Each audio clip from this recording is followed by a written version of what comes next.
வணக்கம். இன்றைக்கி கார்ன்மில்க் ஹல்வா எப்படி பண்ணுறதுன்னு பார்க்கலாம். மிக எளிமையான முறையில் ஒரு ஆரோக்கியமான இனிப்பு எப்படி செய்யலான்னு பார்க்கலாம் வாங்க. இதுக்கு தேவையான பொருள்: சிறு சோளம் 1 கப், நாட்டு சர்க்கரை 1லேருந்து 1.5 கப். 1 கப்பில் மிதமான இனிப்பு இருக்கும். உங்களுக்கு நல்ல இனிப்பு வேணும்னா 1.5 கப் எடுத்துக்கோங்க.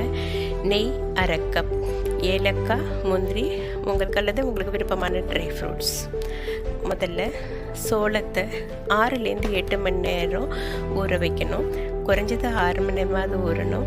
நல்லா ஊறினதுக்கப்புறம் சோளத்தை அரைச்சி வடிகட்டி பாலை மட்டும் தனியாக எடுத்து வச்சுக்கணும். நாட்டு சர்க்கரையில் ஒரு 2 ஸ்பூன் தண்ணி சேர்த்து கொதிக்க வச்சு வடிகட்டி எடுத்து வச்சுக்கணும். ஒரு அடிகனமான பாத்திரத்தில் சோளப்பாலை ஊற்றி மிதமான தேயிலை கிண்ட ஆரம்பிங்க. இது வெந்ததுக்கப்புறம் நாட்டு சர்க்கரையிலேருந்து எடுத்த பாகை அதில் சேர்த்து தொடர்ந்து கிண்டிகிட்டே இருக்கணும்.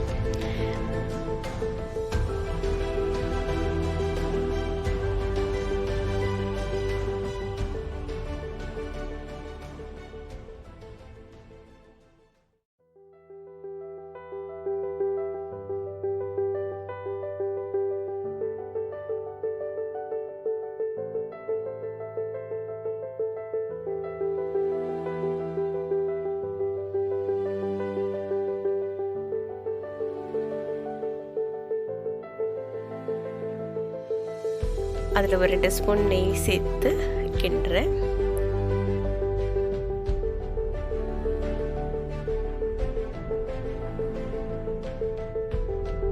இன்னும் ஒரு 2 நிமிஷம் கழித்து இன்னும் ஒரு 2 ஸ்பூன் நெய் சேர்த்து தொடர்ந்து கிண்டிக்கிட்டே இருக்கணும். கைவிடாமல் கிண்டணும்.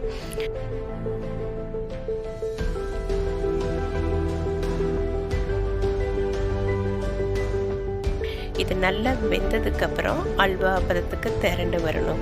எனக்கு இது ஆகிறதுக்கு ஒரு 10 நிமிஷம் ஆயிருக்கு. 10 நிமிஷத்தில் இந்த அளவில் கிண்டினதில் 10 நிமிஷத்தில் ரெடி ஆகிருக்கு.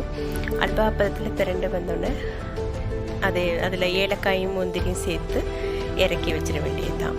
மிகவும் ஆரோக்கியமான, எந்த செயற்கை மணமூட்டியும் கலரும் இல்லாத ஒரு சுவையான கார்ன்மில்க் ஹல்வா ரெடி.